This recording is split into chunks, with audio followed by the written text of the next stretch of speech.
Good evening to everyone present here with us today. This is Sriyan from IGCP, today's moderator. I would like to welcome all the viewers who have joined our platform for better exchange of knowledge that is going to be shared by your keynote speaker, Doctor, for today's session. With much pleasure and honor, I would like to welcome a very renowned doctor, Dr. K. Suresh.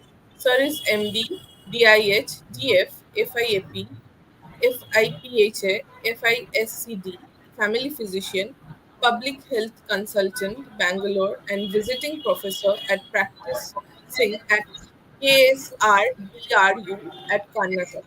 With the help of Sir and his wonderful insight, we will be taking a close look on today's topic, which is potential of probiotics and microbe modulating therapy. Now, without any further delay, I would like to welcome Sir at our forum and would like to hand over the session to him. Over to you, sir. Thank you. Welcome, friends. Good evening. As already told, I am basically a public health person. This is my 56th year in the profession and also a practicing family physician. Today, we are walking you through a newer concept of disease management from what we generally talk of either antibiotic, antifungal, antiparasitic, etc., to what are known as probiotics, and based on the modulating of microbiome. You know, our GI tract has millions of microbes, which are, most of them are good. Sometimes we disperse them or disturb them by consuming unwanted things and resulting many diseases. What initially started as a simple management from the Indian system of medicine, before we look into that, let's look at what are these three common words we are using today. When we say probiotics, these are microorganisms.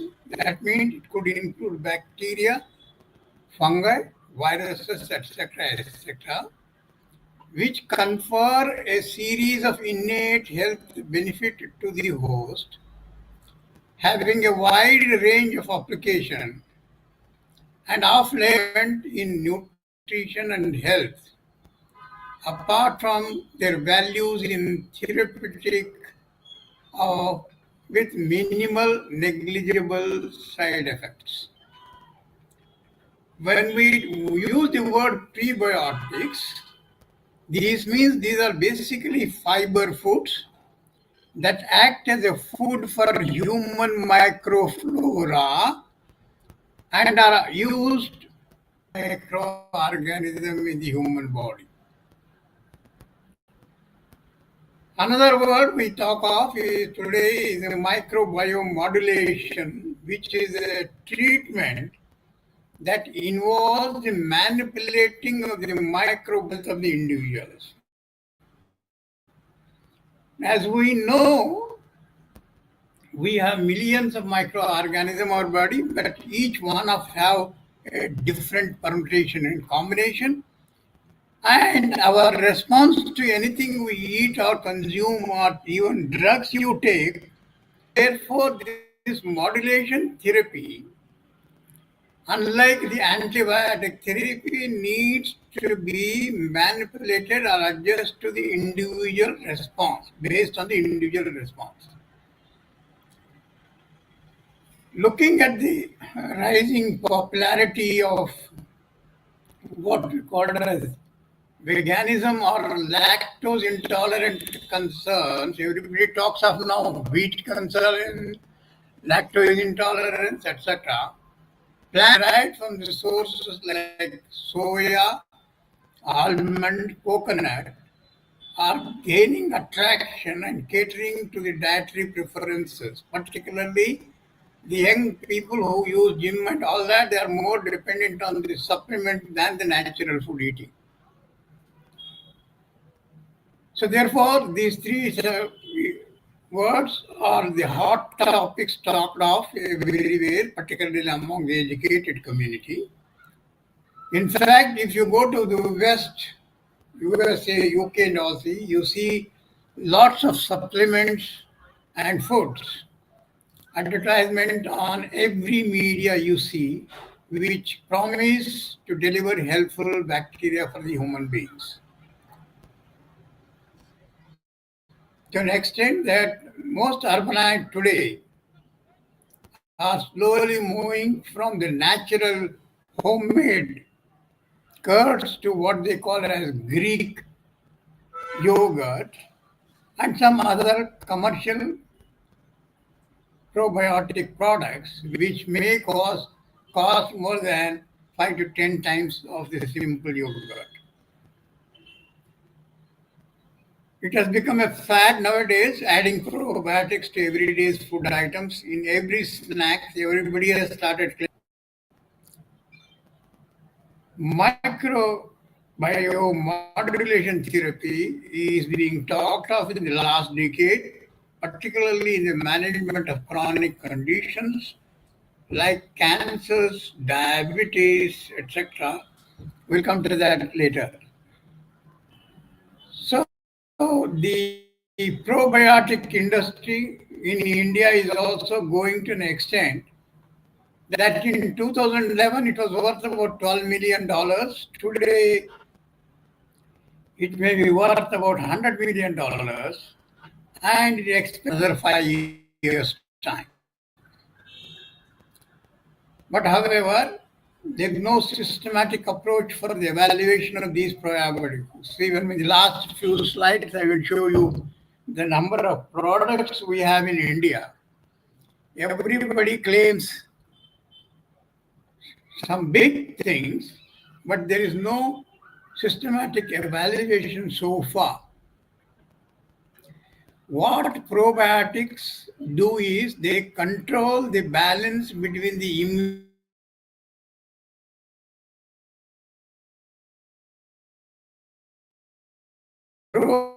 interaction with the innate and adaptive immune cell and the gut microbiota. As I already told you, the future appears to be very promising, and probably it will come into picture of treatment of almost all conditions. Today we have at least about half a dozen conditions where these things are being used.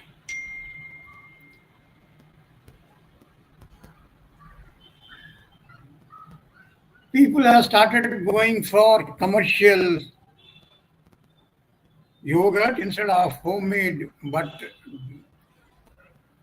curds, as I told you, the industrial curd making process involves collection of milk from various sources and quality control, standardization of the milk, homogenization, pasteurization, inoculation with starter culture, filling and sealing, and finally incubating, fermenting, and blast cooling that act as food for human microflora, as I already told you.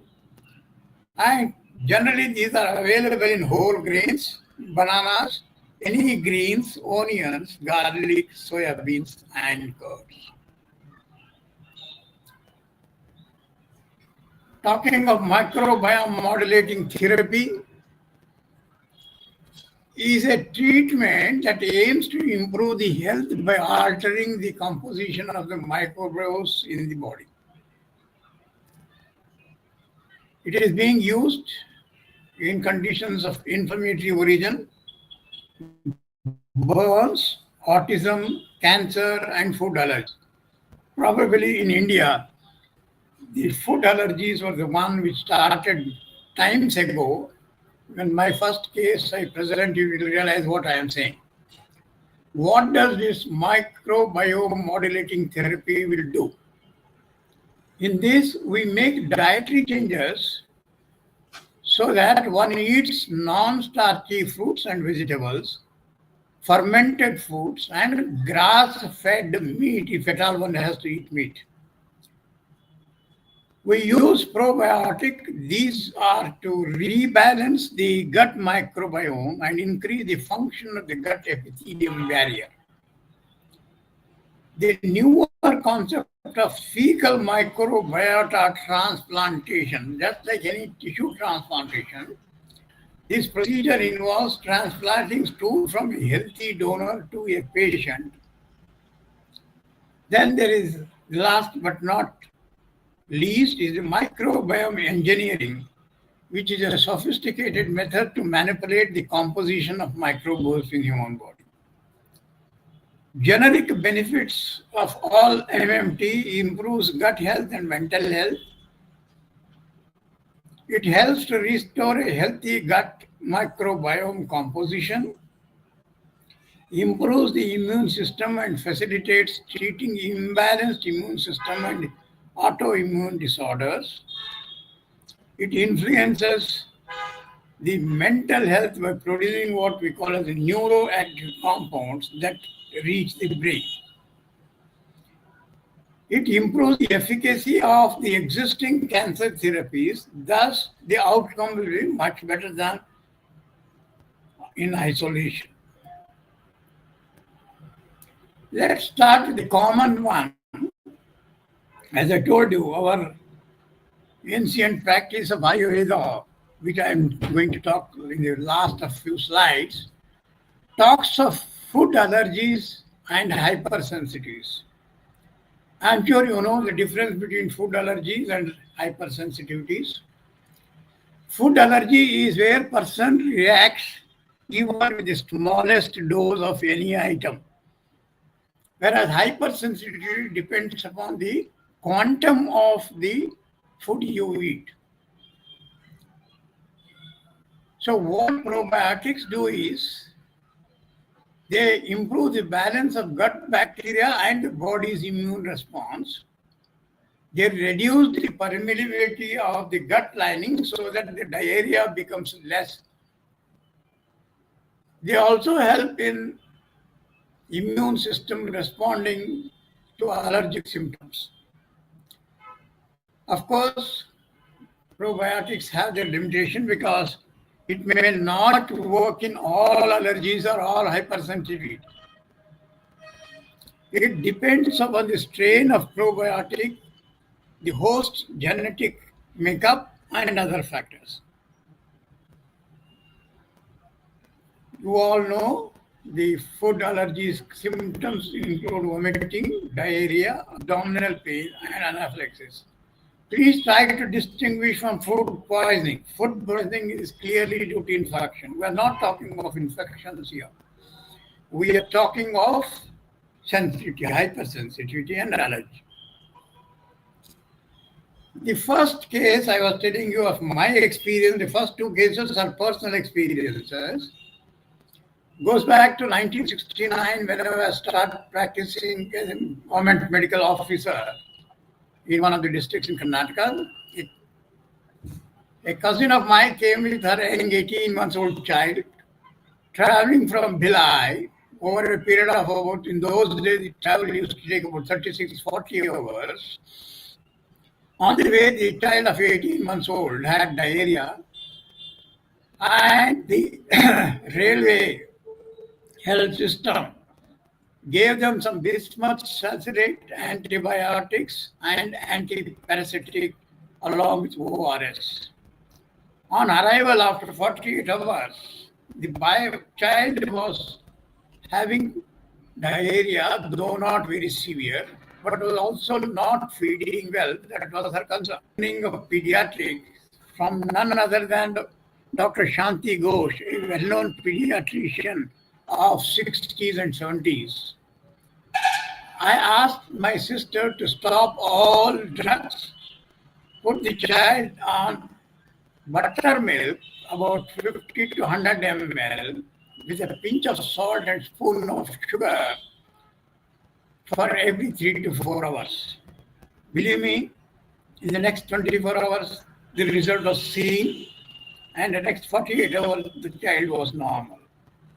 Another example, my own case, just last December 4th and 6th, I was in Delhi. Though I know that I am hypersensitive to pepper, I ate some food. Basically, it was a what we call as Bangan fry or brinjal fry, which was tossed with pepper. The taste was so good, I ate probably a little more, and within the next morning, I had my tummy upset with lots of diarrhea, loss of appetite, etc. And I was only on milk product like curds and buttermilk for the next 2 3 days. No antibiotics taken. I was still able to handle and come back to my normalcy within a period of 1 week. Second, a professional game. What happens if one keeps giving probiotics? There are quite a few varieties in the market. A combination was tried. Two patients each. The first set of patients got probiotic containing lactobacillus buccineri standard unit for 4 weeks for a chronic diarrhea, and next 4 weeks mixed probiotics. The other two control what got the reverse of the same. The outcome was monitored with fecal samples before and after the treatment of each of those two categories. In the first group, the first child benefited after the lactobacillus buccineri, and second child got benefited after the second one. That means the second child responded after two of the bacteria. Whereas in the second category, where the reversal was done, both patients got benefited after the first 4 weeks. But when we gave them the lactobacillus buccineri in the second 1 or 2 weeks, the result was reversing. Therefore, we had to stop. The message we get here is probiotics need to be selected for their quality, but also compatibility with the individual intestinal bacterial flora. Another thing, we as doctors, we always compare that anything which is Western world is very good, Indian products are less efficient, etc., etc. Today, of course, we have a newer concept where we check generic drugs are not as good as commercial drugs of the same composition. We know the conflict of interest there. Let's not get into the details.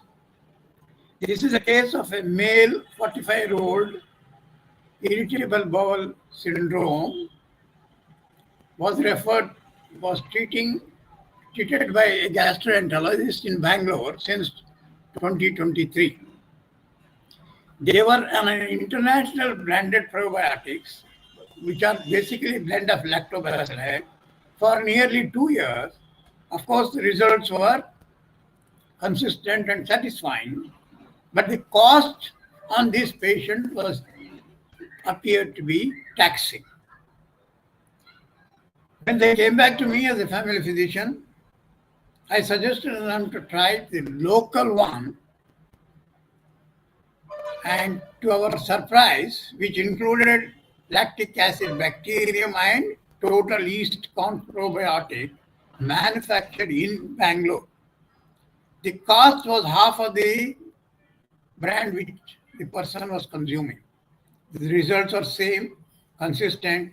It's not only the patient, me, even the gastroenterologist was convinced that local products are as good as international products. Now, of course, the gastroenterologist himself prescribes the local mix. I have listed about 8 of these local products which are manufactured in India. They claim differently. I'll come in the last slide what they are claiming. So therefore, to summarize the role of probiotics in the food allergy and hypersensitivity, You all know that the immune system has what are called as mesenteric lymph nodes, Peyer's patches, dendritic cells, and T cells, which are type of a white blood cells. They are for adaptive immune response. Essentially, MLNs and PPs are lymphoid tissue in the gut where the disease present adjacent to T cells, initiating the immune response against intestinal pathogens or food allergens. The interaction between these and the gut microbiota increase the intestinal mucous immune system and can maintain the balance between Th1 and Th2, which induce oral tolerance. We all know Th1 and Th2 are considered as the cornerstones of immune responses. So therefore, any of these changes, probiotics can regulate the immune system by interacting with these mechanisms. The food allergy is affected, of course, in addition to the immune system by cleanliness of living environment, family genetics, dietary structure, and they are different among individuals and different patients, cause great difficulties in the clinical application to say which one works, how good on whom. So it may be trial and error of one or two or even three probiotics for practical purposes. The next case I am representing is one of using dressings for burn from starting from one case, we'll go to use of probiotics in wounds, including burns. In November 2023, I referred a boy to a public sector tertiary hospital with post-cracker bursting injuries, 20% burns. The surgeon there used what we call as Lactobacillus plantarum strain, a probiotic strain loaded microparticles with proven wound healing properties put into dressings. The histological investigation showed that the probiotic loaded particles functioned exactly as efficaciously as silver sulfadazine ointment. Most of you used silver sulfadazine ointment, I know, for chronic ulcer, particularly diabetic foot ulcer, etc., etc. So the polymicrobial infection due to hospital-acquired infections, it may be due to bacteria, fungi, or viruses. They cause the complication we know. And in my experience, Pseudomonas aeruginosa has been the culprit in most of diabetic foot ulcer. Therefore, using probiotics will help in the dressings as good as silver sulfadiazine ointment. For injuries, one can use both the local dressing and even oral probiotics, which affects by improving the absorption of minerals, vitamin, and other cofactors which implicate or which regulate the skin healing. They reduce the inflammation by regulating the host immune response. There are large studies in the country which says Lactobacillus casei oral suspension is effective in healing epicitium wound. Continuing the probiotics for general wound healing, apart from burns, we know wounds infection caused by opportunistic bacteria promote what we call as a persistent infection or delayed healing. Most of them could be planktonic, gram-negative, and biofilm development by releasing molecules that interfere with the quorum sensing system of the bacteria and by blocking the adhesion process to the epithelial tissue.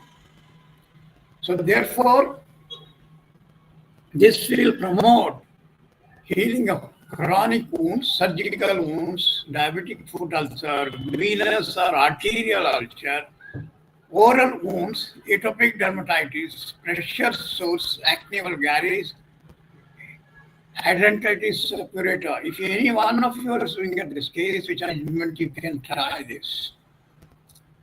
Oral and topical biotics, as I told you, both works in dermatology. Topical applications induce different growth reducing capacities towards the relevant wound pathogen, as demonstrated in the case which I quoted. Probiotics such as B. Bacterilactis and S. cerevisiae possesses light bacteria reducing properties without hurting the survival of opportunistic yeast C. albicans. We need to be very careful that yeast in the body should not be destroyed whenever you give other probiotics. So after the treatment with a probiotic strain of L. plantarum, as I told you, most significant antibacterial was observed in wounds infected with aerogenesa, mycosis, etc. However, despite this effectiveness, their administration and stabilization is going to be a challenge to the practicing physician, because one need to be careful. They can protect gram positive and negative, which require the use of different forms of dosages and hydrogens, etc. Now we come to some of the probiotic and metabolic diseases. Basically, we are talking of diabetes 1 type. You know, we have a big profile of Indian children, TT1. The fecal samples of 29 children was extracted and subjected to what is called as ribosomal RNA sequencing and further analysis. The dominant phyla in children T1T were firmicutes and bacteroides. Butyrate-producing bacteria called as Blotia or Luminococcus showed a significant negative correlation with VHV1AC, which was statistically significant. Coprococcus and Propionobacterium were important negative predictors of glycemic control. That means they did not help. So depending upon this, one need to use some of these probiotics which can help, particularly acid, what is called the short chain fatty acid producing bacteria called Ruminococcus lautia play an important role in the glycemic control of T1TM. Surprisingly, and for good information, vitiligo patients have also been benefited. This is an Indian study.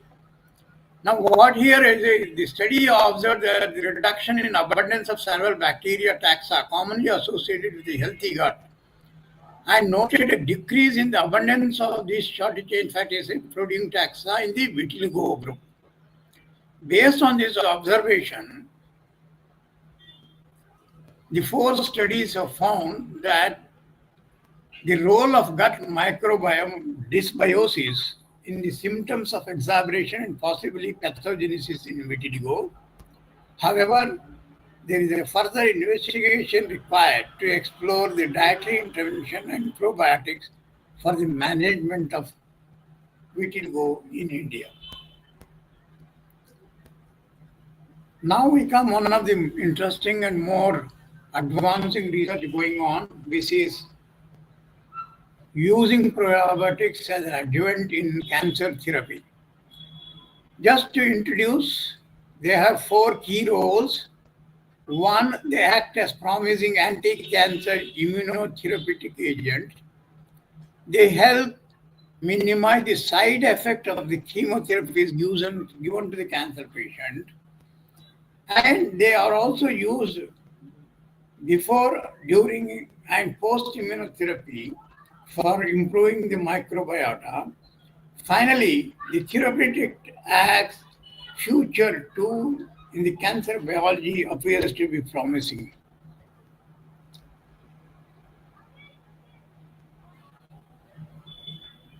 Now, the first and foremost important recent study indicates that plant-based diet reduces the cancer risk.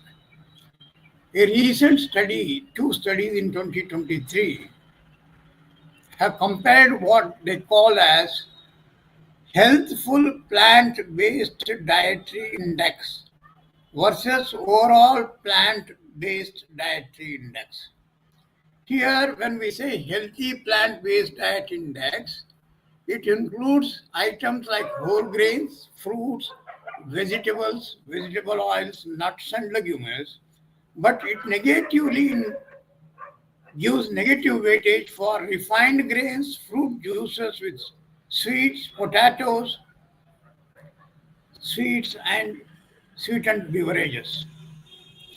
So, what it did was they tried this is a meta analysis of 22 prospective studies of nearly about 58,000 participants, which adhered to the plant-based diet was associated with 12% less risk of cancer, basically because of reduction in cancers of breast, pancreas, and prostate.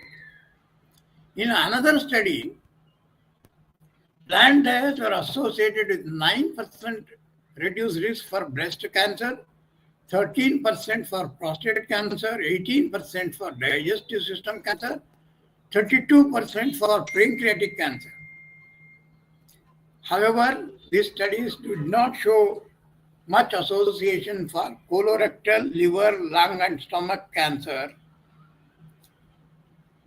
When there was a disaggregated look, plant-based dietary pattern helped the colorectal cancer risk fell by 15%. Now, the last item of the modulating gut microbiome in cancer immunotherapy.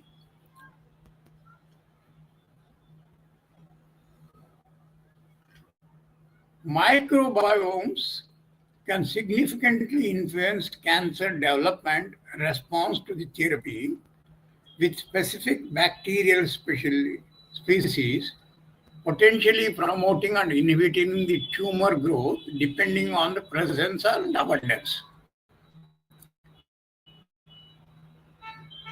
By strategically manipulating microbiomes through intervention like probiotics, prebiotics, the other key word you should understand is what is called as fecal microbiota transplantation. That means the healthy person's microbiota is transplanted to sick person. In the Indian context, dietary factors play a big role.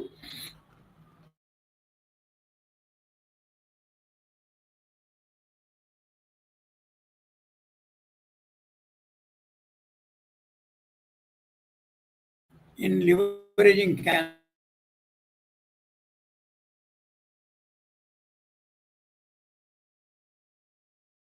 what is called as Bifidobacterium species, it promotes immune function or beneficial in immunotherapy response.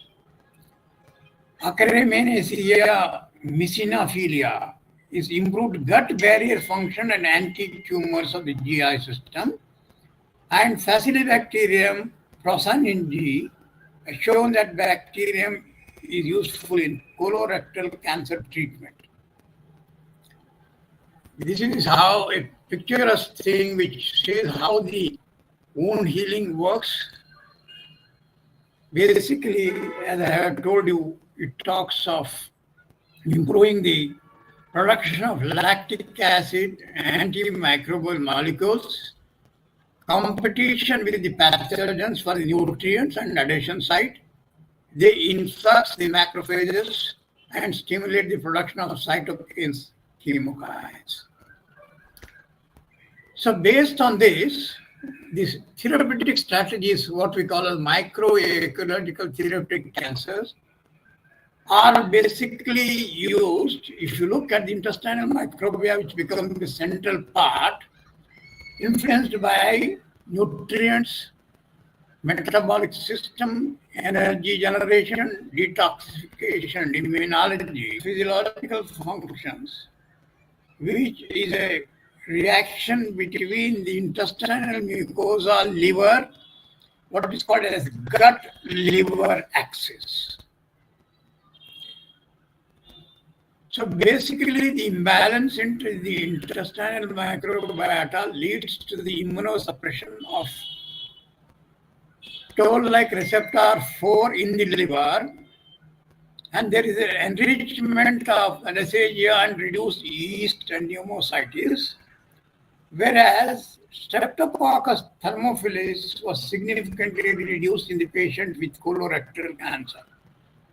So the implication, such as in kidney disease, stroke, heart failure, and myocardium, is put together to form the strategies for addressing some of these cancers.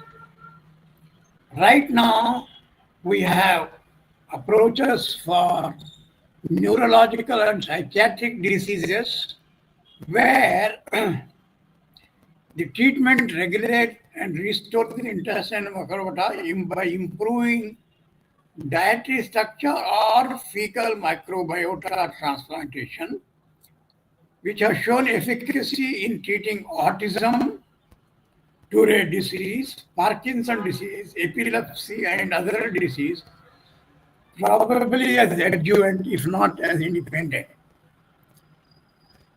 Second category is in metabolic disease. I already told of diabetes, which will help along with acaribos and metformin, which you use with these drugs. Lung diseases, a decrease in the bifidobacterium Akkermansia and Faecalibacterium are seen in abundance, and Candida androverta in the intestine is closely related to asthma in children. Therefore, the abundance of Clostridium and Agarthala in the intestine are also associated with lung diseases like bacterial pneumonia, cystic fibrosis, COPD, have been benefited with intestinal microbiota improvement using probiotics. The colorectal cancer, we already said. How does it help? Basically, in colorectal cancer, they correct the microbiota composition, modulate the innate immune system, enhance gut barrier function, prevent pathogen colonization, and exert selective cytotoxicity against tumor cells. The strategies include using of FMT, probiotics, prebiotic, postbiotic, antibiotics, and combiotics. However, as I told you, probiotics have to be individualized. There are accompanied risk, and the controversy of introducing them into clinical practice is struggling with that. Basically, to transfer the bench from bench research to bedside translation, we need to look at the evaluation of individual risk, benefit ratio, patient selection, need to be correctly done. As of now, it may not be available for a general practitioner because everything depends upon individualized host response and developing a personalized microbiome therapy need to be done under clinical trials. This is a picturesque thing, basically addressing the same 4 or 5 cancers where how it works. So basically, to summarize the health implication in the colorectal cancer, they prevent incidence, they alleviate the treatment-related side effects, and potentially increase the efficacy of anti-cancer therapy. As I told you, there are risks because this modulation therapy has some negative outcome, like introducing pathogenic species or transferring antibiotic resistance. There is also potential risks. One has to weigh both risk and benefit before thinking modulation therapy. There are future research required to make it available as a general practitioner. Today, they are only tried in tertiary care units. The Indian probiotics claim from almost everything to anything can be done. In Ayurveda, we all know yogurt has been used, advocating benefit of digestive health, balancing what they call as vata, nutrition and value, inflammatory effects, and important consideration is they say depending on the individual needs and the body type, consuming curds in moderation at the right time of day, usually after meals and not in the night. They also warn that people with high kapha dosha might consume with caution.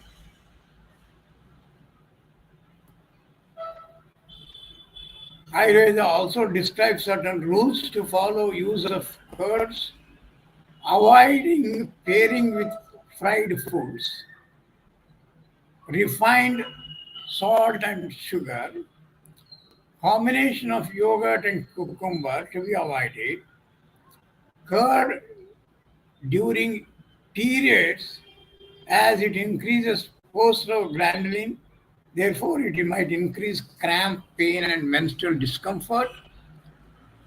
Never pair curd with fruits as curd is heavy, they say, and fruits are light, so the effect of both of them may be nullified.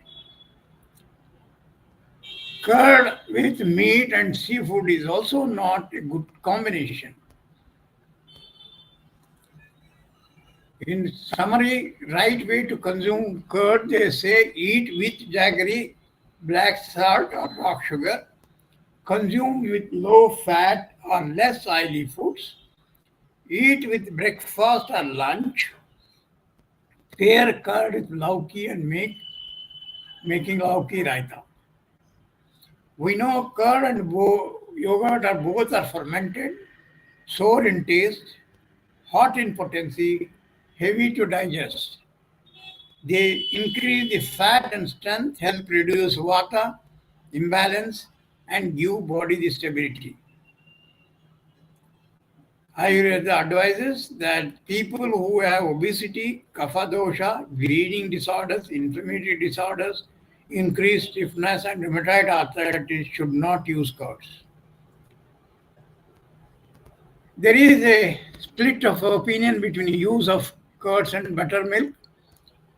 Most Ayurvedic practitioners say buttermilk is healthier than curd, basically because it is easy to digest, has a cooling effect, and can help with weight loss. On the contrary, curd is little difficult for some people. It may cause fermentation in the stomach and warm the body. We know how buttermilk makes. Basically, water is added. Just by adding water, we stop the fermentation process. Therefore, it is said buttermilk is easier to digest, etc., etc. Weight loss, it helps because it fills the tummy with less calories. It also helps strengthening bones, teeth, and lower because of the calcium content. Curd and yogurt, they also activate the bacterial strain that ferments when it meets the stomach acid and it warms up the body instead of cooling it. Butter, therefore, buttermilk is considered the robust substitute. Adding to that, some cumin powder, pink salt, or garnishing to adds value. To just summarize, traditional probiotics include prebiotics, probiotics, symbiotics. In recent time, FMT has been shown to be useful with use of Clostridium difficile infection in autism patients, hepatic encephalopathy, severe alcoholic hepatitis, and supplementation of Akkermansia muciniphila or Enterococcus aureus is supposed to enhance immune cells and has a therapeutic value in monoclonal antibody. However, we are still under discussion, need to mature. They are still in the trial stages. Bacteriophages have also been tried with improving intestinal microecology by a system called as knockout system. There are more studies required to accurately regulate intestinal microbiota to develop individualized treatment plans of the patient with chronic diseases. In the health management, we repeat basically saying that there are three fundamental obstacles: appropriate probiotic strains, optimal dosing, and horizontal gene transfer. Genetically modified probiotics are effective and innovative alternative medicines for treating infections and metabolic illness. Engineering probiotics are useful to restore health with ease, efficacy, and site specificity. These are some references. Thank you. Now it's open for any questions. Thank you. Thank you so much, sir, Can I for take this over? wonderful.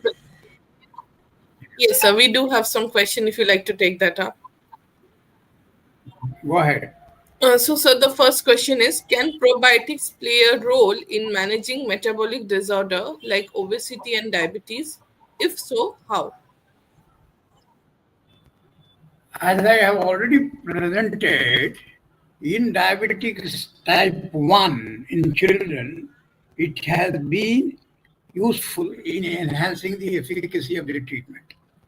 Similarly, probiotics in moderate consumption also help in reducing the obesity because, as I gave an example of buttermilk use in obesity, similarly, since they increase the microbiomes in the intestine, the ingestion of these probiotics, buttermilk or commercial product, the only advantage of commercial product is they are specimens or species specific.